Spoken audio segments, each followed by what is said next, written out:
Hello दोस्तों, तो आज मैं आपको ये समझाऊंगा कि हम अपनी रिएक्ट एप्लीकेशन में जो हमारी रिएक्ट एप्लीकेशन है उसके अंदर किस तरह से ओवर यूज़ करते हैं यूज स्टेट हुक का। इससे होता क्या है कि हमारा एक तो बंडल का साइज़ काफ़ी ज़्यादा बढ़ जाता है और साथ ही साथ जो एप्लीकेशन है उसकी परफॉर्मेंस काफ़ी ज़्यादा स्लो हो जाती है, क्योंकि हम जितनी बार यूज स्टेट को बेमतलब कॉल करते हैं, बार बार ओवर यूज़ करते हैं, उतनी बार जब जब उसमें चेंज होता है तो हमारा कंपोनेंट जो है वो बार बार अननेसेसरली रीरेंडर होता है। इससे हमारी परफॉर्मेंस पे काफ़ी ज़्यादा इफेक्ट पड़ता है। तो मैं आपको आज एक्सप्लेन करूँगा कैसे हम उन चीज़ों को इग्नोर कर सकते हैं एक छोटे से एग्जांपल के साथ। और साथ ही साथ आपको वो एग्जांपल इसलिए भी बहुत इंपॉर्टेंट है कि आप कभी भी कोई बड़ी मल्टीनेशनल कंपनीज के अंदर इंटरव्यू देने जाएंगे तो वो भी जब आपसे यूज स्टेट के बारे में पूछेंगे ना, तो आप बेसिकली उनको ये नहीं बोल सकते कि यूज स्टेट हुक होता है, स्टेट को मैनेज करने के लिए काम आता है, ये वो ऐसा है। तो वो क्योंकि वो ये चीज़ नहीं जानना चाहते हैं, वो आपसे क्या जानना चाहते हैं कि आपको यूज स्टेट के बारे में कितना पता है और आप उसको किस तरह से ऑप्टिमाइज करके यूज कर सकते हो। तो मैं आपको सिंपल सा यहाँ पे एक मैं बताता हूँ कि मैं क्या जो एग्जांपल है वो क्या रहेगा हमारा। तो बेसिकली हम इस एग्जांपल के अंदर क्या करेंगे कि एक सिंपल सा बटन लेंगे यहाँ पे। तो यहाँ पे जैसे मैंने ले लिया एक बटन। अब इस बटन के क्लिक पे क्या होगा, इस बटन के क्लिक पे बेसिकली यहाँ पे मेरे पास एक वैल्यू होगी, ठीक है। एक काउंटर होगा, बेसिकली ये मेरा काउंटर होगा, इसकी ये कोई भी वैल्यू होगी, जैसे सपोज कीजिए 5, ठीक है।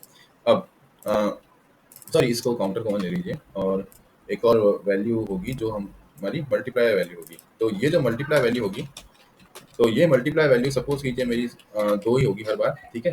अब जब मैं इस बटन के ऊपर क्लिक करूंगा, तो जब भी मेरा ऑन क्लिक होगा इस बटन के ऊपर, यहाँ पे ऑन क्लिक, अब इस ऑन क्लिक फंक्शन पे क्या होगा कि ये मेरा काउंटर की वैल्यू इंक्रीमेंट हो जाएगी। जैसे सपोज कीजिए यहाँ पे अभी काउंटर की वैल्यू 1 है, मैं इस बटन क्लिक पे काउंटर की वैल्यू मेरी हो जाएगी यहाँ पे 1 से 2।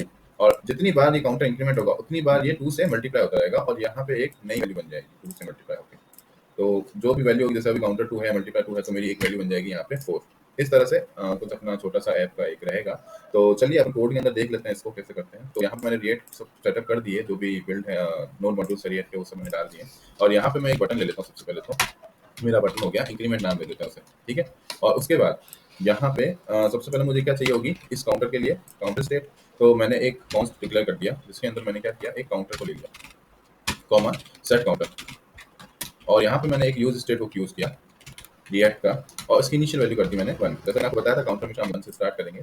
और अब यूज स्टेट को हम इंपोर्ट कर लेते हैं। तो इस यूज स्टेट हुक को मैं इंपोर्ट कर देता हूँ। इंपोर्ट यूज स्टेट, कहाँ से स्टेट को इंपोर्ट करना है हमको, आप तो यहाँ पे फ्रॉम रिएक्ट। तो हमको रिएक्ट के अंदर से इस यूज स्टेट को इंपोर्ट करना है, जो कि हमने कर लिया। और अब हम यहाँ पे इसको यूज कर रहे हैं। और यहाँ पे मैंने काउंटर स्टेट बनी। और अब मैं इस काउंटर को यहाँ पे कंसोल करके देख लेता हूँ कि मेरी काउंटर स्टेट आ भी रही है नहीं है। तो यहाँ पे मेरा ये 1 आ रहा है अच्छे से, कोई प्रॉब्लम नहीं है। जस्ट मैं इसको थोड़ा सा H1 के अंदर डाल देता हूँ ताकि बड़ा बड़ा दिखे आपको। देखो ये लीजिए यहाँ पे, ओके। तो यहाँ पे मेरा 1 है, यहाँ पे मेरा इंक्रीमेंट वाला है। अभी इस इंक्रीमेंट पे कुछ भी नहीं हो रहा। हमको इस इंक्रीमेंट के क्लिक पे क्या करना है, इस काउंटर की वैल्यू को बढ़ाना है हर बार 1 से, ठीक है, कोई प्रॉब्लम नहीं है। यहाँ पे मैं आ गया बटन। अब यहाँ पे इसको इंक्रीमेंट करने के लिए हम क्या करेंगे, हम एक ऑन क्लिक इवेंट फायर करेंगे। आप सब लोगों ने जावास्क्रिप्ट पढ़ी होगी। तो यहाँ पे मैंने बेसिक सा कुछ नहीं किया, एक इवेंट को फायर कर दिया।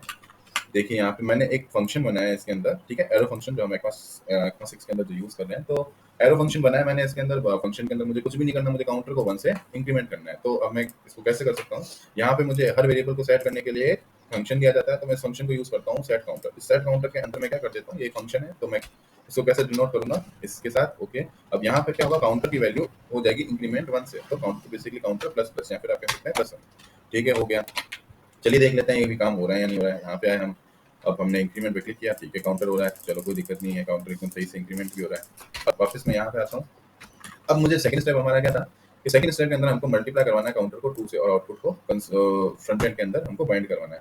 तो मल्टीप्लाई ले लेते हैं एक और स्टेट, ठीक है, ले ली कॉन्स्ट के साथ एक स्टेट ले ली हमने मल्टीप्लाई नाम की, और उसको भी कर दिया हमने सेट मल्टीप्लाई, ठीक है, चलिए कर दिया। अब यहाँ पे हम इसको ले लेते हैं यूज स्टेट, और इसको भी हम बना देते हैं स्टेट। और अब ये हमेशा स्टैटिक रहेगी 2, क्योंकि हर बार काउंटर 2 से ही मल्टीप्लाई होना है, ठीक है। ठीक है, चलिए देख लेते हैं मल्टीप्लाई क्या आता है यहाँ पे। इसको मल्टीप्लाई को भी यूआई पे बाइंड करवा देते हैं, H1 टैग के अंदर ही करवा देते हैं, कोई इशू नहीं है, करवा दिया, ठीक है। और हर बार क्या होगा, मल्टीप्लाई सेट होगा। अब ये मल्टीप्लाई जो होगा मेरा, वो 2 मतलब जो काउंटर होगा वो हर बार मल्टीप्लाई होगा 2 से, ठीक है।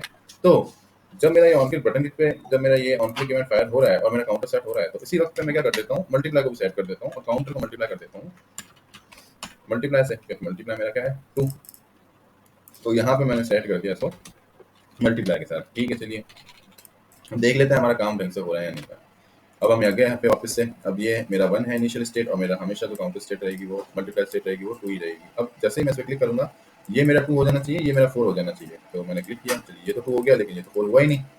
ऐसा क्यों? हमने तो यहाँ पे मल्टीप्लाई करवा रखा है। तो क्या ऐसा हुआ क्या कि ये मल्टीप्लाई चेंज हो गया, कंपोनेंट री-रेंडर नहीं हुआ? नहीं, ऐसा भी नहीं हो सकता। तो फिर ये मल्टीप्लाई जो है वो चेंज क्यों नहीं हुआ? एक बार वापस क्लिक करके देख लेते हैं। वापस क्लिक किया, अच्छा अब हो गया। अब मेरा काउंटर भी इंक्रीमेंट हो गया, मेरा मल्टीप्लाई वाला वेरिएबल भी इंक्रीमेंट हो गया। लेकिन आप देखेंगे ना तो मल्टीप्लाई वाली जो स्टेट है वो बैक चल रही है, एक स्टेप जो है ना वो पीछे चल रही है और जो ये मेरा काउंटर है वो पहले से इंक्रीमेंट हो जाता है। ये जो डिफरेंसेस है, इसी डिफरेंसेस को दूर करने के लिए ही मैं आपको बता रहा था कि हम यूज स्टेट को और कैसे एफिशिएंटली यूज कर सकते हैं। अब जो भी फ्रेशर्स होते हैं मोस्टली वो क्या कर देते हैं, यहाँ पे असिंक अवेट लगा देते हैं, एक एसिंक्रोनस फंक्शन बना देते हैं और यहाँ पे सिंक लगा देते हैं, यहाँ पे अवेट अवेट लगा देते हैं ताकि जैसे ये कंप्लीट हो उसके बाद ये कॉल हो। तो इससे भी आपकी जो ऐप होगी काफी ज्यादा स्लो हो जाएगी, ऑप्टिमाइज नहीं रहेगी। तो मैं ये कहता हूँ कि हमको इस मल्टीप्लाई की जरूरत ही क्या है। मतलब अगर मेरी इस स्टेट के ऊपर कोई और चीजें डिपेंड है यूआई पे, जैसे सपोज कीजिए हम एक फेसबुक का एग्जांपल ले लेते हैं, उसमें यहाँ पे एक नोटिफिकेशन आइकन होता है, यहाँ पे भी एक नोटिफिकेशन आइकन होता है, यहाँ पे भी नोटिफिकेशन आइकन का काउंटर दिखता है, यहाँ पे भी दिखता है काउंटर। तो मैं यहाँ पे दो यूज स्टेट क्यों लूँ? यहाँ पे सिंपल सा मैं एक इसी वेरिएबल, इसको वेरिएबल बना के भी तो यूज दे सकता हूँ मल्टीप्लाई को। जैसे मैं आपको बताता हूँ, इसको अपन हटा देते हैं यहाँ पे, इसके हमको नीड नहीं है, इसकी भी हमको नीड नहीं है। मैं यहाँ पे सिंपल सा वेरिएबल बना देता हूँ मल्टीप्लाई नाम का, और इस वेरिएबल को मैं हर बार काउंटर के साथ क्या करवा दूंगा, मल्टीप्लाई बाय 2, क्योंकि उसके अंदर भी हम 2 से मल्टीप्लाई कर रहे थे। तो ठीक है, मैंने ये कर दिया। तो क्या मेरी ऐप चलेगी? अच्छा, ऐप तो चल जाएगी तो क्या हमको रिक्वायर्ड आउटपुट मिलेगा? हमारा कंपोनेंट जो है वो री-रेंडर होगा या नहीं होगा? चलिए देख लेते हैं। ये मेरा यूआई पे आ गया मैं। अब यहाँ पे मेरा काउंटर क्या है, 1, और जो मल्टीप्लाई वाली स्टेट क्या है, 2। अब जैसे ही मैंने इंक्रीमेंट पे क्लिक किया, ये क्या हुई, 2, ये क्या हुई, 4।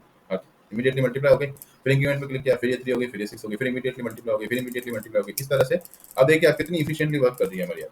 कहीं पे कोई भी लोड नहीं आ रहा, कहीं पे कोई भी टाइम नहीं लग रहा, और कोड भी देखिए कितना ऑप्टिमाइज हो गया मेरा। तो मेरे कहने का मतलब ये था कि जब भी आप ऐसे किसी वेरिएबल्स को आप यूआई के अंदर ऐसा कोई काम करना हो, जब आपके वेरिएबल बेस्ड और डिपेंड हो किसी स्टेट के ऊपर, तो आप उस एक और स्टेट के अंदर उसको मैनेज मत कीजिए, प्रीवियस स्टेट के साथ ही उसको अपेंड करवा दीजिए। जैसे कि यहाँ पे जब भी काउंटर चेंज होगा रिएक्ट के अंदर, तो हमारा रिएक्ट का एक बेस जो भी एक प्रिंसिपल है वो क्या है कि जब भी स्टेट के अंदर कुछ चेंज हो तो पूरे कंपोनेंट को री-रेंडर कर दो। तो जैसे ही काउंटर के अंदर कुछ भी चेंज हुआ तो पूरा कंपोनेंट हमारा क्या हो गया, वापस से री-रेंडर। जैसे ये री-रेंडर होगा, इसके अंदर जितने भी कॉन्स्ट और लेट डिक्लेयर है ना, जितने भी वेरिएबल डिक्लेयर है, उन सबकी वापस लाइफ साइकिल, उनकी भी लाइफ साइकिल चेंज होगी और उनको भी वापस री-इनिशियलाइज किया जाएगा।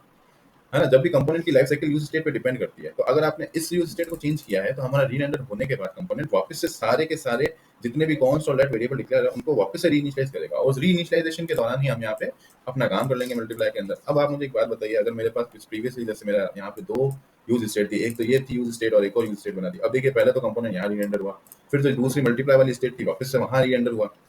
तो कितना टाइम कंज्यूमिंग चीज़ हो गई है और कितना ज़्यादा बार हमारा जो कंपोनेंट है वो री-रेंडर हुआ। तो इसी चीज़ को इग्नोर करने के लिए मैं आपको यही प्रेफ़र मैं यही करता हूँ। मैं भी आपको ये बताऊँगा कि आप हमेशा वेरिएबल के साथ स्टेट को मैनेज करें, और इसका एक बेस्ट एग्ज़ाम्पल होता है, जो हम थीम लेते हैं अपने प्रोजेक्ट के अंदर। कभी काफ़ी बार हमारी एप्लीकेशन के अंदर थीम होता है, जैसे लाइट मोड हो गया, डार्क मोड हो गया। तो लाइट मोड और डार्क मोड को करने के लिए भी हम अननेसेसरी काफ़ी बार मैं देखता हूँ कि यूज़ स्टेट यूज़ कर लेते हैं। तो मैं कहूँगा उन चीज़ों को अवॉइड करके आप एक वेरिएबल को यूज़ करें और वेरिएबल के अंदर इन चीज़ों को मैनेज करें।